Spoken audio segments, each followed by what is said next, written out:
दोस्तों, तेनालीराम हर बार अपने दिमाग का इस्तेमाल करके ऐसा कुछ करते थे कि विजयनगर के महाराज कृष्णदेव दंग रह जाते थे। इस बार उन्होंने एक तरकीब से राजा को अपने फैसले पर दोबारा विचार करने को मजबूर कर दिया। हुआ यूं कि एक बार राजा कृष्णदेव किसी काम के चलते कश्मीर चले गए। वहां उन्हें एक सुनहरे रंग का खिलने वाला फूल दिखा। वो फूल महाराज को इतना पसंद आया कि वो अपने राज्य विजयनगर लौटते समय उसका एक पौधा अपने साथ लेकर आ गए। महल पहुंचते ही उन्होंने माली को बुलाया। माली के आते ही महाराज ने उससे कहा, देखो, इस पौधे को हमारे बगीचे में ऐसी जगह लगाना कि मैं इसे अपने कमरे से रोज देख सकूं। इसमें सुनहरे रंग के फूल खिलेंगे जो मुझे काफी पसंद हैं। इस पौधे का काफी ख्याल रखना। अगर इसे कुछ भी हुआ तो तुम्हें प्राण दंड भी मिल सकता है। माली ने सिर हिलाते हुए राजा से पौधा लिया और उनके कमरे से दिखने वाली जगह में उसे लगा दिया। दिन रात माली उस फूल का खूब ख्याल रखता था। दिन जैसे ही बीतते गए उसमें सुनहरे फूल खिलने लगे। रोज राजा उठते ही सबसे पहले उसे देखते और फिर दरबार जाते थे। अगर किसी दिन राजा को महल से बाहर जाना पड़ता था तो उस फूल को न देख पाने के कारण उनका मन दुखी हो जाता था।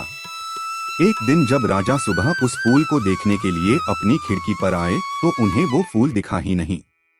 तभी उन्होंने माली को बुलवाया। महाराज ने माली से पूछा, वो पौधा कहाँ गया? मुझे उसके फूल क्यों दिख नहीं रहे हैं?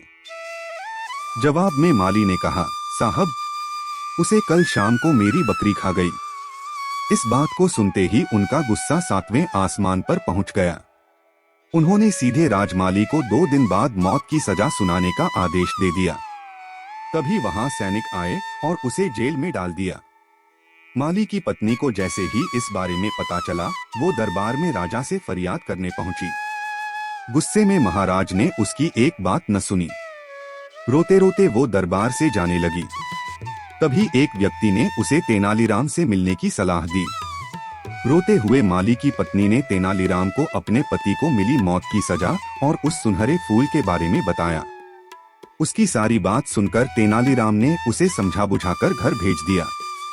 अगले दिन गुस्से में माली की पत्नी उस सुनहरा फूल खाने वाली बकरी को चौराहे में ले जाकर डंडे से पीटने लगती है। ऐसा करते करते बकरी अधमरी हो गई। विजयनगर राज्य में पशुओं के साथ इस तरह का व्यवहार करना मना था। इसे क्रूरता माना जाता था।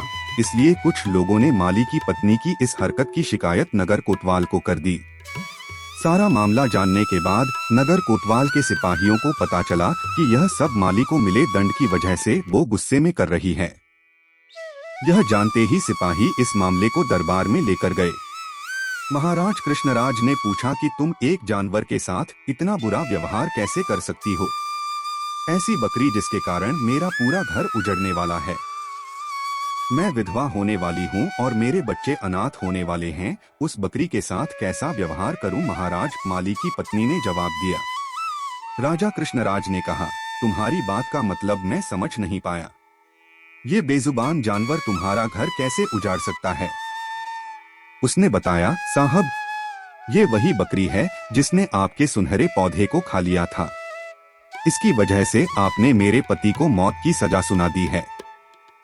गलती तो इस बकरी की थी, लेकिन सजा मेरे पति को मिल रही है। सजा असल में इस बकरी को मिलनी चाहिए, इसलिए मैं इसे डंडे से पीट रही थी। अब महाराज को यह बात समझ आई कि गलती माली की नहीं बल्कि बकरी की थी। यह समझते ही उन्होंने माली की पत्नी से पूछा कि तुम्हारे पास इतनी बुद्धि कैसे आई कि इस तरह से मेरी गलती के बारे में समझा सको? उसने कहा कि महाराज, मुझे रोने के अलावा कुछ भी नहीं सूझ रहा था। यह सब मुझे पंडित तेनालीराम जी ने समझाया है।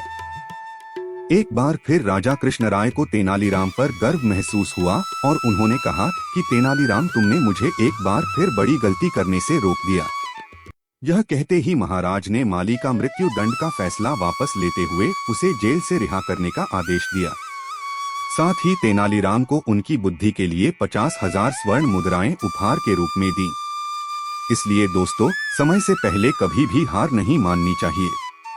कोशिश करने से बड़ी मुसीबत से निपटा जा सकता है। अगर आपको यह कहानी पसंद आई हो तो कृपया लाइक, शेयर और सब्सक्राइब करें। नमस्कार।